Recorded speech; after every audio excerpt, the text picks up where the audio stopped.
નો સાંભળ્યું એવી શાયરી બનાવી હોય, જાગતી હોય તો યાદ મોકલજે, અને સૂતી હોય તો સપનું મોકલજે. ઓલી કે કપડા ધોઉં છું, ધોકો મોકલું. દાંપત્ય જીવનની અંદર એવું લખાણું, પુરુષના જમણા પગનો અંગૂઠો,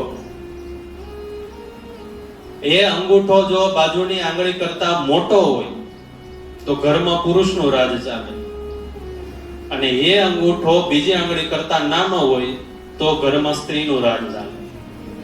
ઘણા ઘણા અત્યારમાં જોવા મળ્યા. હવે દેવી તમે ક્યારે આવો છો? તમારા વગર તો ગમતું નથી, બાના હાથની ભાખરી ભાવતી નથી. હવે 3 ભાખરી દાબીને ફોન કરવા બેઠો હોય, 2 દીની વાસી ભાખરી 2 મોઢે ખાતો હોય, એ કે તમે જલ્દી જલ્દી આવી જાઓ, હવે બાના હાથની ભાખરી નથી ભાવતી. પત્રો આવતા પહેલાના સમયમાં, નવા નવા સંબંધ થતા ને ત્યારે ઘણા આ પાડે કેમ એવા હોય, એમ નવો નવો સંબંધ થયો હોય, પત્ર આવ્યો હોય, આમ ધીરે ધીરે પત્ર ખોલો, સોનાની લગડીનો આમ બોક્સ નો ખોલતો, એમ ધીરે ધીરે પછી એક એક અક્ષર આમ ધીરે ધીરે વાંચો, ઓલો મહાભારતનો ભાગવતનો પાઠ કરતો હોય એમ, અને વચ્ચે જાય પછી આમ હૃદય લગાડી નામ ઓલો ભેટતો ન હોય એમ. પહેલા વર્ષે પતિ બોલે અને પત્ની સાંભળે, પહેલા વર્ષે પતિ બોલે અને પત્ની સાંભળે, બીજા વર્ષે પત્ની બોલે અને પતિ સાંભળે, ત્રીજા વર્ષે પતિ પત્ની બે બોલે અને પાડોશી સાંભળે. ભૂલથી પણ આ કાળી રમત તરફ કદમ ન વધારતા, ધ્યાન સે સુનના, ભૂલથી પણ આ કાળી રમત તરફ કદમ ન વધારતા, કારણ કે અહીં જીતેલો માણસ અંતે બધું જ હારી જાય. શું હું રિસાઈશ તો તું મનાવજે, તું રિસાઈશ તો હું મનાવીશ. એકબીજાને લાડ લડાવનારા તો છેલ્લે આપણે બે જ રહીશું. કોઈને કાંઈ કહેવાશે નહીં, આપણું કોઈ સાંભળશે નહીં, ત્યારે એકબીજાના દુઃખને સાંભળનારા આપણે બે જ રહીશું. દીકરા જ્યારે તર છોડશે, વહુઓ જ્યારે વગોવશે, ત્યારે હૂફ દેનારા છેલ્લે આપણે બે જ રહીશું, છેલ્લે આપણે બે જ રહીશું. પછી કે તો બસ સ્વામી, આઠમ હું જુગાર રમું ને આઠમના દિવસે જેવા રાત્રે 12 વાગે ભગવાનનું પ્રાગટ્ય થાય, 51 રૂપિયા આરતીમાં લખાવીને ભગવાન પાસે માફી માંગી લો. જય શ્રી કૃષ્ણ.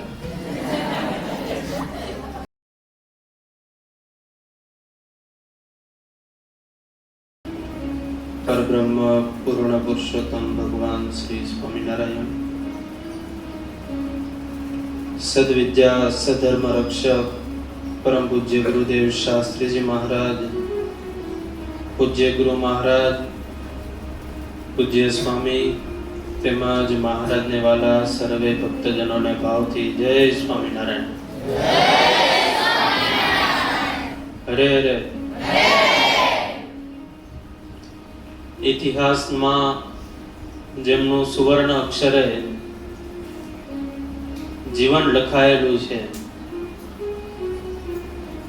એવા રાજા મહારાજાઓ, એમના જીવન વિશે આપણે શ્રવણ કરી રહ્યા છીએ ને એમાં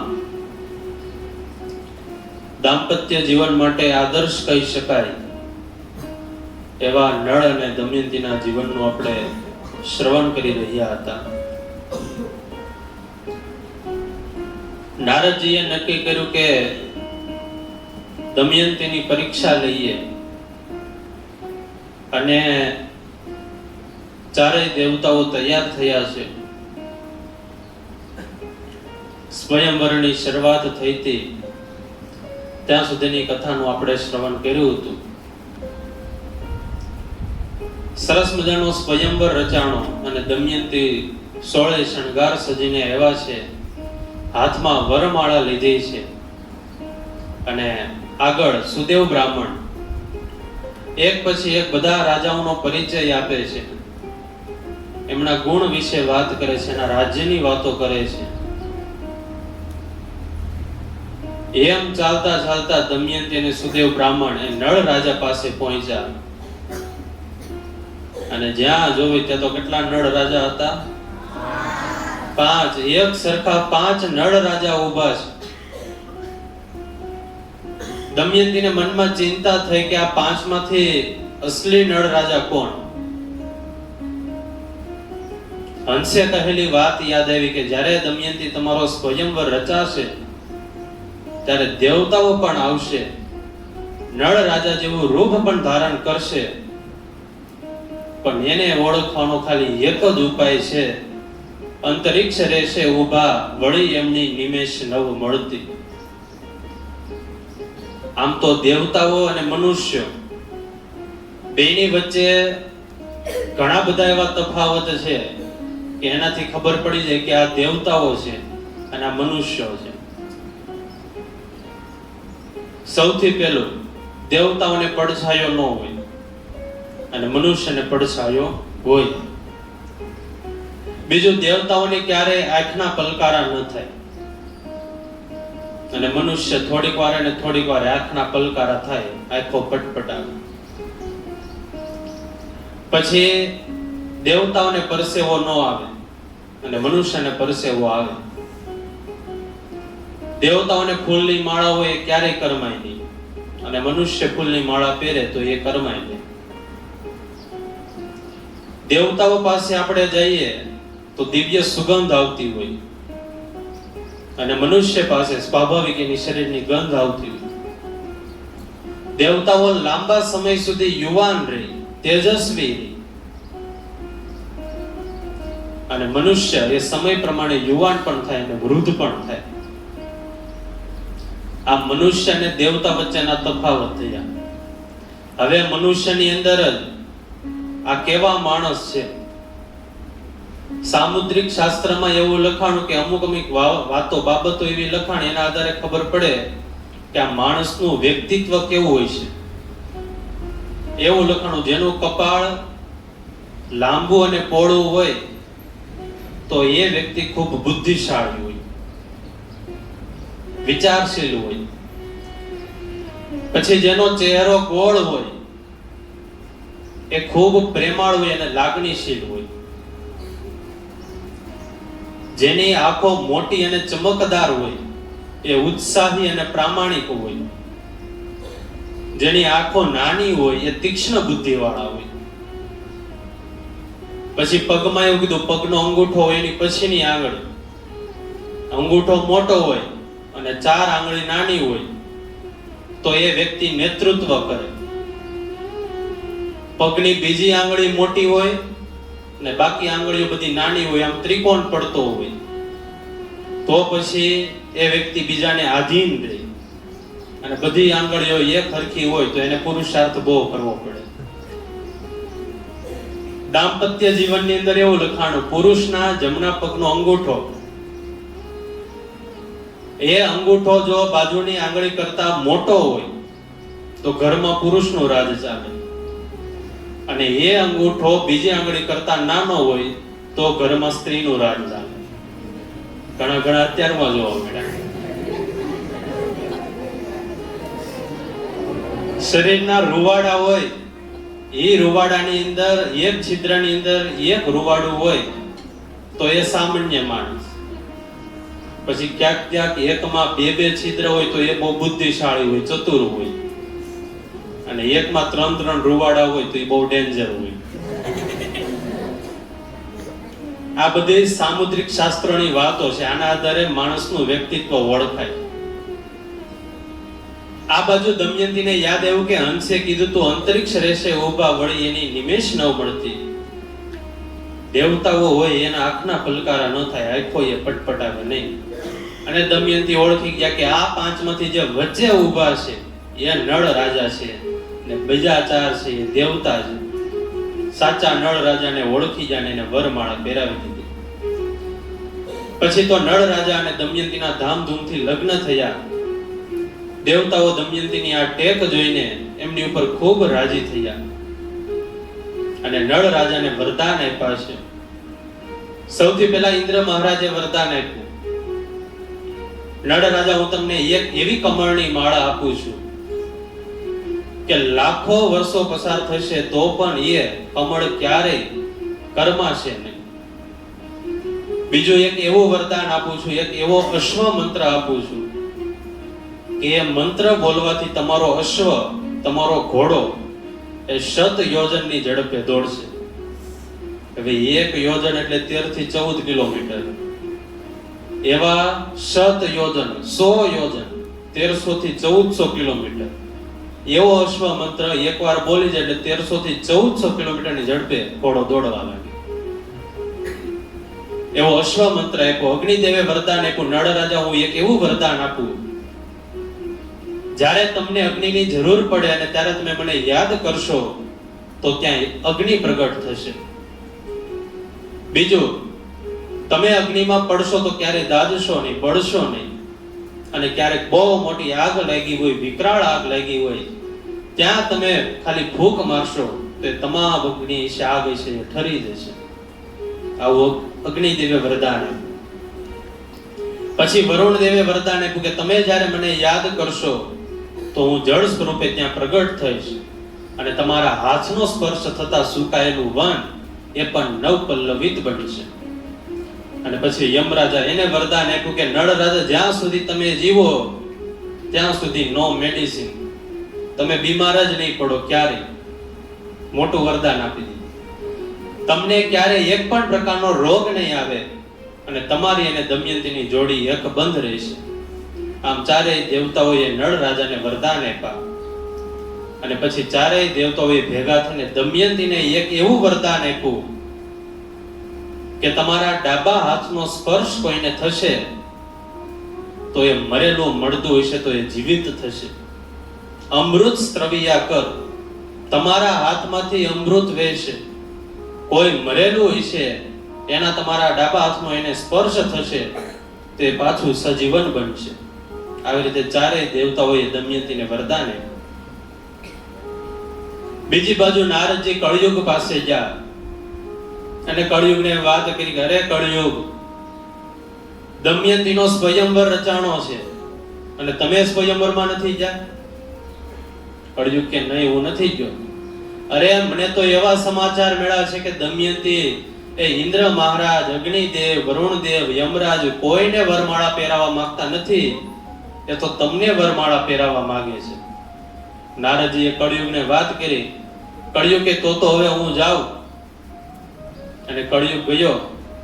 આ બાજુ તો નળ અને દમયંતીના લગ્ન પૂર્ણ થઈ ગયા હતા. સામેથી નળ અને દમયંતી આવતા હતા, આ બાજુથી કળયુગ જતો હતો. કળયુગે જોયું કે સામેથી બંને દંપતી આવી રહ્યા છે, નળ અને દમયંતી. વિચાર આવ્યો કે દમયંતી તો મારી સાથે લગ્ન કરવા માંગતા હતા, પણ પરાયણે આ નળ રાજા એમની સાથે લગ્ન કર્યા છે. હવે તો નળ રાજામાં પ્રવેશ કરીને એટલા બધા એને દુઃખ આપું, એટલા બધા એને હેરાન કરું કે દમયંતીને છોડીને જતા રહે અને પછી દમયંતી સાથે હું લગ્ન કરું. કળયુગે નક્કી કર્યું કે હવે મારે નળ અને દમયંતી વચ્ચેનો સંબંધ તોડાવવો છે. આમ તો આ દુનિયામાં કોઈ પણ સારો માણસ ટેક ધારણ કરે, કોઈ પણ એક મૂલ્ય રાખે એટલે એને તોડાવવા માટે બધા મહેનત કરે. તમે સાચા માર્ગે ચાલતા હોય એટલે ખોટા લોકો એ મરણિયા થાય. તમે વ્યસન કરતા ન હોય ને બીજા કરતા હોય એટલે તરત કે આ તો હાવ માયકાંગલો છે, કાઈ કરતો નથી. પણ એ સમયે તમે ધીરજ રાખો, ન બોલવાના શબ્દો બોલતા હોય એ તમે સહન કરો, બધું સાંભળા કરો. થોડોક સમય પસાર થાય, સહન કરવું પડે, પણ પછી એ જ લોકો બાજુવાળા હોય ને એમ કે આપડી જેવો નથી, આ તો અલગ છે. તમે બધા કરતા નાના હોય છતાં મોટા મોટા માણસો, વડીલો પણ તમને ફોલો કરે, તમારી નીચે કામ કરે. પણ સત્યને માટે સહન કરવું પડે અને સહન કરે એ જ કંઈક સર્જન કરી શકે. ત્યારે કોઈ પણ ટેક ધારણ કરો એટલે એને તોડાવવા માટે લોકો બહુ પ્રયત્ન કરે. દાંપત્ય જીવનની અંદર સૌથી પહેલા માનસિક નિષ્ઠા, મનની નિષ્ઠા તૂટે છે અને પછી સંબંધ તૂટે છે. મનમાં શંકા, કુશંકા, અવગુણ, ખામિયા બધું દેખાવા લાગે. ધીરે ધીરે બધું મગજમાં ફિટ થઈ જાય, પછી પૂર્વગ્રહ બંધાઈ જાય અને ધીરે ધીરે પછી હેત ઘટતું જાય અને પછી સંબંધ તૂટે. નવા નવા સંબંધ થયા હોય ત્યારે તો બહુ પ્રેમ હોય, બહુ હેત હોય.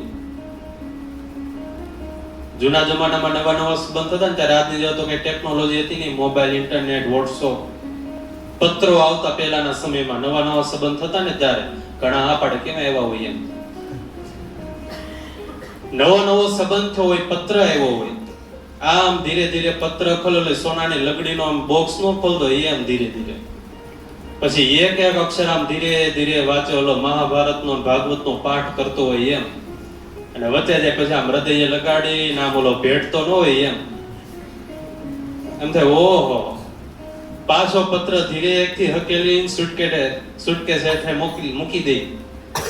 15 દિવસ પસાર થાય, પત્ર ન આવે તો પાછો એનો એ પત્ર આમ ધીરે ધીરે ખોલે, ધીરે ધીરે વાંચે, હૃદય લગાડે. નવા નવા સંબંધ થયા હોય ત્યારે કોઈ દી ભેણા ન હોય, ભણવા જાવ હોય, બપોરે રિસેસ પેડી હોય, પછી નાવા વૈયા જાવ હોય નદીએ, પણ તોય કોણ જાણે કવિત્વ આવી જાય એનામાં. નવા નવા સંબંધ થાય ને સામે વાળા પાત્ર હોય ને પત્ર લખતા હોય. જાગતી હોય તો યાદ મોકલજે ને સૂતી હોય તો સપનું મોકલજે. નો સાંભળ્યું એવી શાયરી બનાવી હોય. જાગતી હોય તો યાદ મોકલજે ને સૂતી હોય તો સપનું મોકલજે. ઓલી કે કપડા ધોઉં છું, ધોકો મોકલું. એક જુવાનિયાનો નવો નવો સંબંધ જો. હવે પેલા ઓલા એસટીડી બૂથ આવતા ને, 1 રૂપિયો નાખે ને વાત થાય. પછી નવો નવો સંબંધ અને ફોનમાં સામેવાળા પાત્ર છે ને ફોન કર્યો છે કે હું તમને શું કહું ખબર છે, તમને ખોટું તો નહીં લાગે ને તો તમને વાત કરું, કેમ લાગશે તમને? ઓલી મનમાં કે તું તારા બધા નખરા મૂકી દે એટલે ખોટું નહીં જ લાગે. એ કે હું તમને એમ પૂછતો તો તમે જમી લીધું?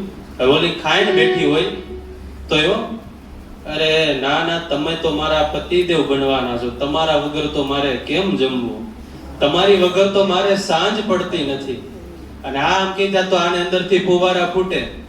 હવે દેવી તમે ક્યારે આવો છો, તમારા વગર તો ગમતું નથી, બાના હાથની ભાખરી ભાવતી નથી.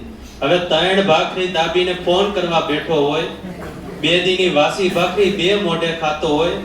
એ કે તમે જલ્દી જલ્દી આવી જાઓ, હવે બાના હાથની ભાખરી નથી ભાવતી. એટલે નવા નવા સંબંધ થતા હોય ત્યારે બધી આવી વાતો હોય. ટૂંકમાં છે સમજાય તો, નકર લગ્ન પછી સમજાઈ જાય. પહેલા વર્ષે પતિ બોલે અને પત્ની સાંભળે.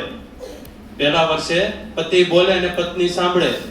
બીજા વર્ષે પત્ની બોલે અને પતિ સાંભળે. ત્રીજા વર્ષે પતિ પત્ની બે બોલે અને પાડોશી સાંભળે. એટલે કોઈ કીધું દુનિયા પહેલા, લગ્ન પહેલા દુનિયા ફરી લેવી, કારણ કે લગ્ન પછી દુનિયા ફરી જાય છે. ત્યારે લગ્ન પહેલા તમે જોવો ને, બહેનોએ પ્રાર્થના બહુ કરી હોય, વ્રત તપ બહુ કર્યા હોય, શીતળા સાહિત્યમ હોય, નાગપંચમી હોય, પોષી પૂનમ હોય, ફૂલ કાંદડી હોય, મોળાખત હોય, ગોયરમાં હોય તો એની બહુ પૂજા કરી હોય, ગોયરમાને પ્રાર્થના કરી હોય. ગોરમાં રે સાસુ તેજો મારા, ગોરમાં રે સાસુ તેજો મારા, ગોરમાં રે સંતરે જો કયા કરા, ગોરમાં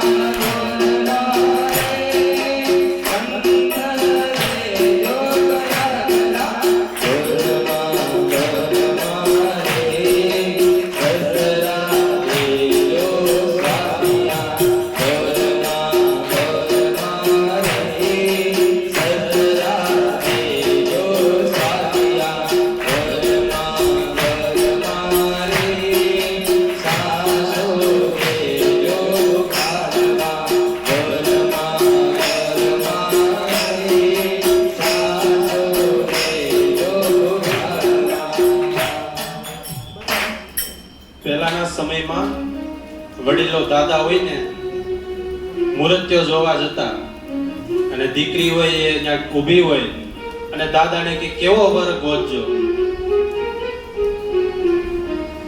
એક ઓછો તે વરણ જોજો દાદા, એક ઓછો તે વરણ જોજો દાદા, ઓછો તે ન કહેવા પામશે. એક ઓછો તે વરણ જોજો દાદા, એક ઓછો તે વરણ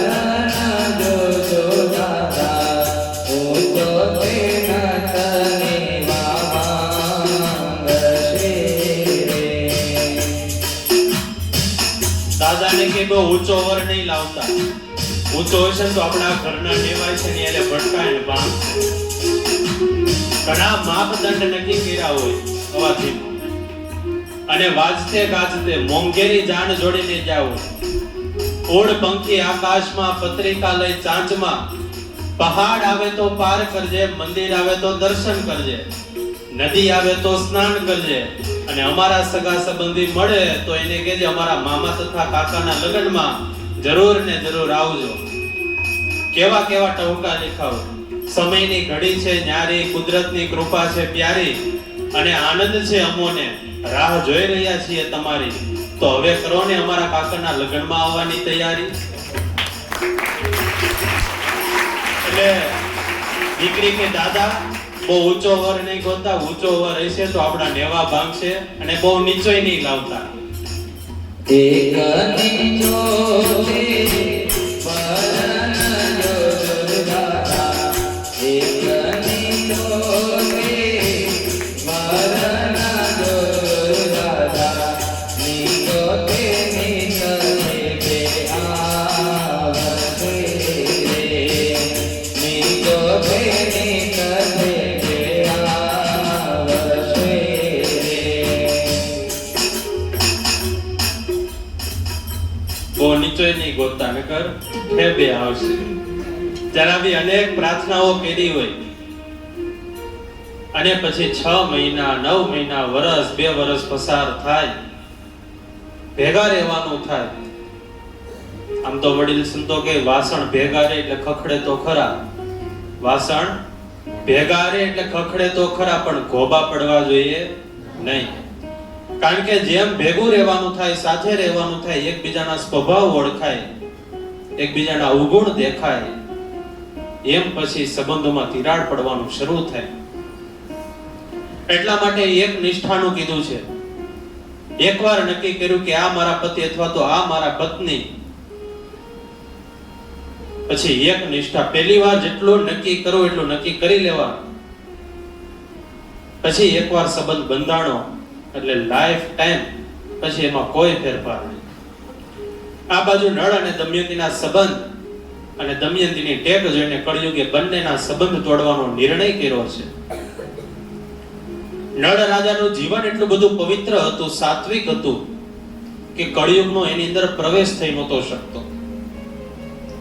પણ એક દિવસ એમાં બનાવ એવો બન્યો કે નળ રાજા સ્નાન કરવા માટે ગયા અને પગની પાણી એ કોરી રહી ગઈ અને એમાંથી કળિયુગે પ્રવેશ કર્યો. સદાચારના નિયમ પાળવાનું કીધું છે, પવિત્ર રહેવાનું કીધું છે. એટલા માટે કીધું છે કારણ કે આપણે અપવિત્ર રહીએ, ન ખાવાના પદાર્થો ખાઈએ, ન જોવાના દ્રશ્યો જોઈએ, તો પછી આપણા વિચારો, આપણી બુદ્ધિ એમ મલિન થાય, અને મલિન બુદ્ધિથી ક્યારેય સારા કાર્યો ન થઈ શકે.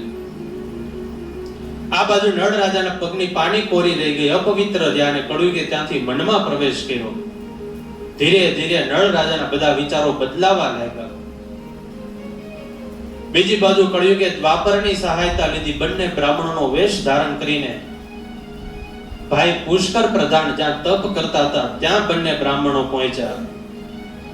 ક્યાં ગયો પુષ્કર, ક્યાં છે પુષ્કર, એવા જોર જોરથી અવાજ કરવા લાગ્યા. અને પુષ્કર પ્રધાન તો નળ રાજાથી ઈર્ષા પામીને તપ કરવા માટે બેઠા હતા. કાને શબ્દો પડ્યા ને તપ અધૂરું મૂકીને જ્યાં બ્રાહ્મણો બોલતા હતા ત્યાં પહોંચ્યા. બ્રાહ્મણોએ કીધું કે તમે અમારા મિત્ર સુરસેનના પુત્ર પુષ્કરને જોયો? એટલે પુષ્કર કહે પણ તમે છો કોણ? અમે નેષદપુરના બ્રાહ્મણો છીએ. સુરસેન અને વીરસેન અમારા મિત્રો હતા. અમે યાત્રા કરવા માટે ગયા અને ત્યાં સુરસેન અને વીરસેન બંનેને તપ કરતા જોયા. બંનેએ અમને એવું કીધું કે અમારા બંને દીકરા નળ અને પુષ્કર, એ બંને દીકરાનું તમે ધ્યાન રાખજો. અમે નેષદપુર પાછા આવ્યા ને જ્યાં જોયું ત્યાં તો નળ રાજાએ નેષદપુરનું રાજ્ય ભોગવે છે. પણ તપાસ કરતા સમાચાર એવા મળ્યા કે પુષ્કર એ તો રાજ્યનો ત્યાગ કરીને જંગલમાં તપ કરવા માટે જતા રહ્યા છે. ત્યારે અમે એ પુષ્કરને ગોતવા માટે ત્યારે જંગલમાં નીકળ્યા છીએ. પુષ્કર કે તો હું જ એ પુષ્કર છું. આમ જ્યાં કીધું ત્યાં તો કળિયુગ દોડીને બ્રાહ્મણ રૂપે હતા ને કળિયુગ ભેટી પડ્યા અને જેવો સ્પર્શ થયો કળિયુગે પુષ્કર પ્રધાનની અંદર પ્રવેશ કર્યો. પુષ્કર કે તો ભૂદેવો હવે મને હવે ભૂદેવો તો મને એ કયો કે મારે શું કરવું જોઈએ જેનાથી મને નેષદપુરનું રાજ્ય મળે. બ્રાહ્મણો કહે જો પુષ્કર તમે જુગાર રમો, અમે તમને એક હીરાની પોઠી આપીએ છીએ. એક બાજુ આ હીરાની પોઠી અને બીજી બાજુ આખું નેષદપુર રાજ્ય. તમે હારશો અને નળ રાજા જીતી જશે તો ખાલી આ હીરાની પોઠી જશે, બીજું તમારું કાંઈ નહીં થાય. પણ જો તમે જીતા ને નળ રાજા હારી ગયા તો આખે આખું નેષદપુર રાજ્ય એ તમારા હાથમાં આવી જશે. કળિયુગે પ્રવેશ કર્યો તો પુષ્કર રાજ પ્રધાનના વિચારો બદલાણા અને નેષદપુર આવ્યા. ભાઈ પુષ્કરને આવતા જોઈને તો નળ રાજા ખૂબ રાજી થયા, દોડીને ભેટી પડ્યા, આગતા સ્વાગતા કરી. પુષ્કર કેમ તમે મારી સાથે જુગાર રમો. એટલે નળ રાજા કે પુષ્કર જુગાર આપણે ન રમાય. જુગાર છે તો કલેશનું મૂળ છે. શાસ્ત્રોકારો જુગારને નિષેધ ગણે છે. ભાગવતની અંદર પ્રસંગ લખાયેલો છે. પરીક્ષિત રાજા જ્યારે કળિયુગને મારવા માટે તૈયાર થયા ત્યારે કળિયુગે પરીક્ષિત રાજાના શરણે ગયો. પરીક્ષિત રાજા મને માફ કરો, ક્ષમા કરો, મને જવા દો. પરીક્ષિત રાજા કે કળિયુગ તને જવા તો દઉં પણ તું મારા રાજ્યમાં ક્યાંય દેખાતો નહીં. કળિયુગ કે અરે મહારાજ ચારેય બાજુ જ્યાં જાવ ત્યાં તમારું જ રાજ્ય છે, મને રહેવાના કોઈ સ્થાન આપો. અને ત્યારે કળિયુગને રહેવા માટે 4 સ્થાન આપ્યા. એમાં સૌથી પહેલું જુગાર. જ્યાં જુગાર રમાતો હોય ત્યાં કળિયુગનો વાસ હોય. અને આમ તમે દ્રષ્ટિ કરો તો મહાભારતની શરૂઆત જ જુગારથી થઈ. યુધિષ્ઠિર રાજા નભથી શીખ સુધી ધર્મની મૂર્તિ હતા, સત્યની મૂર્તિ હતા. પણ જુગાર રમવા માટે બેઠા, એક પછી એક દાવ બધા દાવ હારતા ગયા અને છેલ્લે અંતે પરિણામ એવું ભરી સભામાં દ્રૌપદીના ચીરહરણ થઈ અને 12 વર્ષનો વનવાસ આવ્યો. 5 ભાઈઓ જ્યારે વનમાં ભટકતા હતા ત્યારે કૃષ્ણ ભગવાન દ્વારકાથી આવ્યા અને ભગવાને એ સમયે કીધું કે જો યુધિષ્ઠિર રાજા એ સમયે હું ત્યાં હાજર હોત તો તમને ક્યારેય જુગાર રમવા ન દે. અનર્થ માત્ર જુગારમાં રહેલા છે. ભગવાન યુધિષ્ઠિર રાજાને કે હું ત્યાં હાજર હોત તો તમને જુગાર રમવા ન દે. અને મારા વાલીડે આપણે અહીંયા જન્માષ્ટમીએ જુગાર રમવા. આઠમ આવે એટલે પન્ના લઈને બેહી જાય જુગાર રમવા.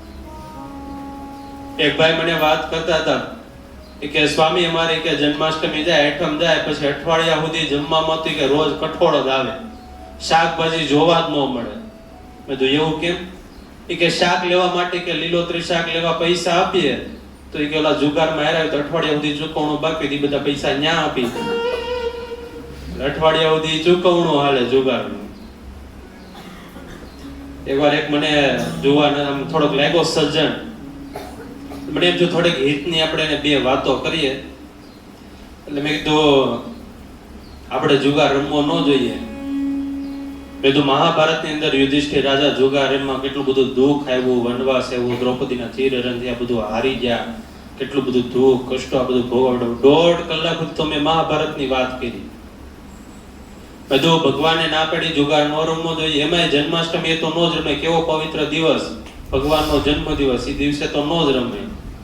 મેં તો તમે આ જુગાર ને બધું જન્માષ્ટમીએ રમો તો તમને સંકોચ ન થાય મનમાં કે આ કે સ્વામી સંકોચ તો થોડોક થાય, થોડોક જ, બહુ જાજો નહીં, થોડોક તો થાય.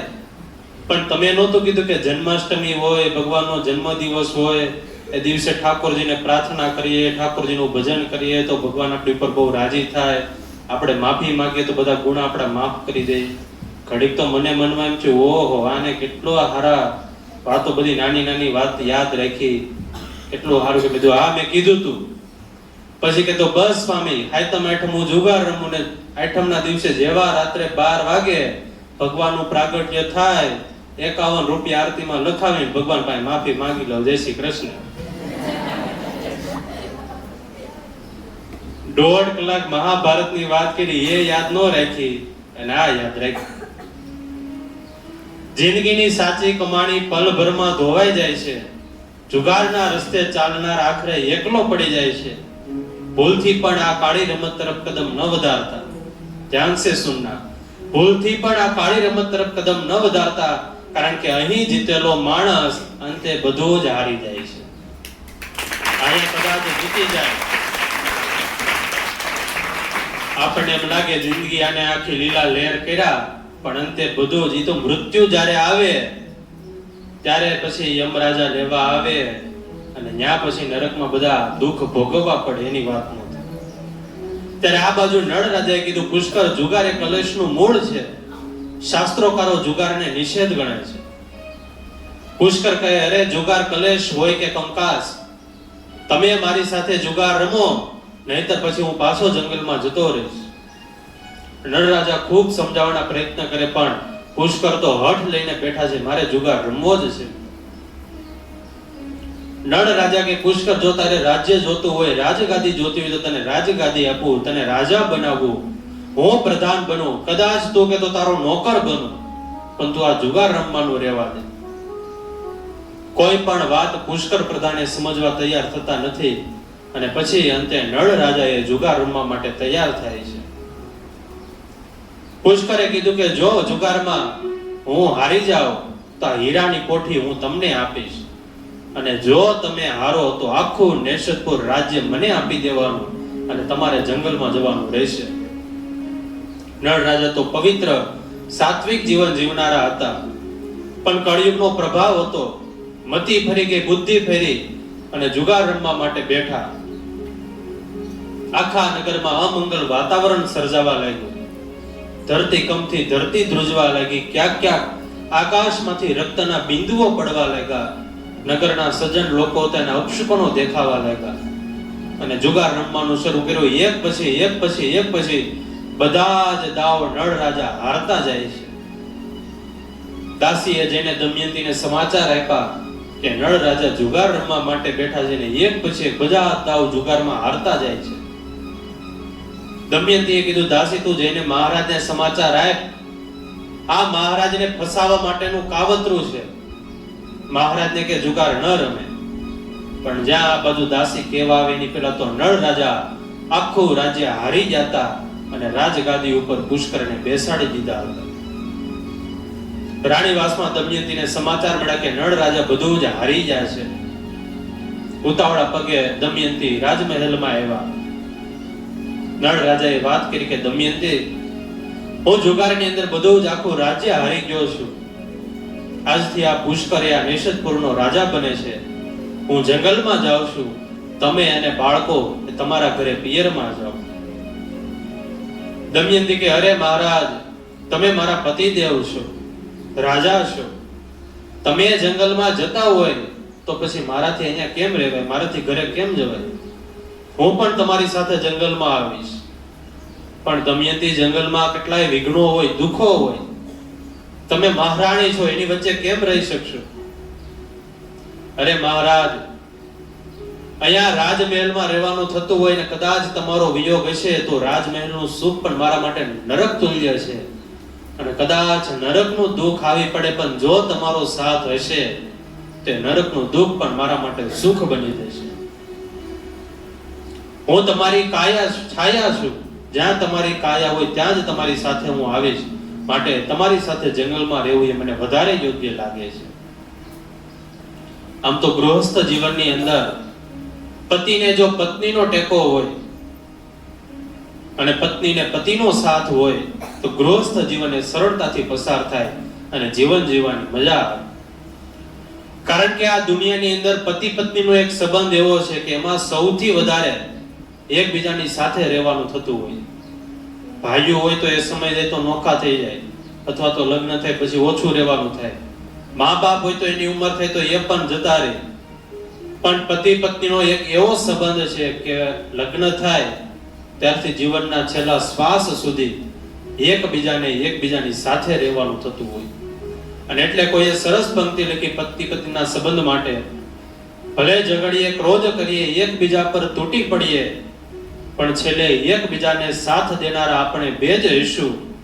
કહી લેજે કહેવું હોય તે કહી લેજે, કહેવું હોય તે કરી લેજે, કરવું હોય તે. છેલ્લે એકબીજાના આંસુ લૂછનારા તો આપણે બે જ રહીશું. હું રિસાઈશ તો તું મનાવજે, તું રિસાઈશ તો હું મનાવીશ. એકબીજાને લાડ લડાવનારા તો છેલ્લે આપણે બે જ રહીશું. કોઈને કાંઈ કહેવાશે નહીં, આપણું કોઈ સાંભળશે નહીં, ત્યારે એકબીજાના દુઃખને સાંભળનારા આપણે બે જ રહીશું. દીકરા જ્યારે તર છોડશે, વહુઓ જ્યારે વગોવશે, ત્યારે હૂફ દેનારા છેલ્લે આપણે બે જ રહીશું. છેલ્લે આપણે બે જ રહીશું. ત્યારે પતિ પત્નીનો સંબંધ એક એવો કે છેલ્લે જ્યાં સુધી શ્વાસ પૂરા ન થાય ત્યાં સુધી સાથે રહેવાનું થાય. પતિ પત્ની એટલે ખોડિયા બંનેના જુદા હોય પણ આત્મા એક હોય, એનું નામ પતિ પત્ની. શરીર અલગ હોય પણ મન એક હોય, આત્મા એક હોય. અને આવું તો ભાગ્યશાળી હોય એને જોવા મળે. બાકી 80 90 વર્ષ પસાર થાય તોય એક થાય જ નહીં. 80 વર્ષે ઓરતા કરતા હોય. ડોસીમાં 80 વર્ષે મારા કેવા કેવા માંગા આવતા હતા તોય મારા બાપાએ આની હારે પરણાવી. 80 વર્ષે હો. અને એ પાછો ઓલા દાદા સાંભળતા હોય ને એમ બધું બોલે. પાડોશી કહેતા હતા કે તમે ગધેડાને ડોકે હીરો બાંધો માં, તોય આ ગધેડાને ડોકે હીરો બાંધો. અને પછી ઓલા દાદા કે ઓલા બધા ભાગશાળી ને હું કમ ભાગી કે મારા ડોકે આ હીરો બંધાણ. 80 વર્ષે આવા હોતા કરે કેવા કેવા માંગા આવતા હતા. આમ તો એક બેન છે ને એની હગાઈ થતી નહોતી, કોઈ રીતે નક્કી નહોતું થતું. બહુ બધા જો આવે કેટલા બધા આવા પણ કોઈ તૈયાર જ ન થાય લગ્ન કરવા માટે, સગાઈ માટે. વાંધો હું એ તો કઈ ખબર નહીં, રૂપ નો હોય, ગુણ ની હોય, મગજ ની હોય, કાન નાક ની હોય, હું હોય ખબર નહીં. કોઈ તૈયાર થાય નહીં. એમાં એક જોવા આવ્યો અને આ દીકરીના મા બાપે નક્કી કર્યું કે ગમે એમ થાય આજ તો આનું નક્કી કરાવવું છે. જોવાને આવ્યો, ચા પાણી બધું પાયા ને બધી વાતચીત કરી. આ દીકરીના મા બાપને થઈ ગયું કે આ છોકરો છે એ કઈ નક્કી કરી જાહે નહીં, કઈક યુક્તિ કરવી પડશે. એટલે બંનેએ વિચાર્યું ને વાત કરી કે જો અમે એવો નિર્ણય કર્યો છે કે અમારી દીકરીનો હાથ જે પકડશે, એની સાથે જે લગ્ન કરશે, સગાઈ કરશે, એ પુરુષ હશે, જે જમાઈ હશે, એનો જેટલો વજન હશે એટલું ચાંદી અમે એને આપશું. આ અમારો નિર્ણય છે. અમે અમારી વાત કરી, હવે તમે તમારો નિર્ણય કયો. છોકરો કે વાત તમારી બધી સાચી, પણ મને 6 મહિનાનો સમય આપો વિચાર માટે, નિર્ણય લેવા માટે. એટલે દીકરીનો બાપ કે 6 મહિના? આ એક નિર્ણય માટે તમારે 6 મહિના જોહે?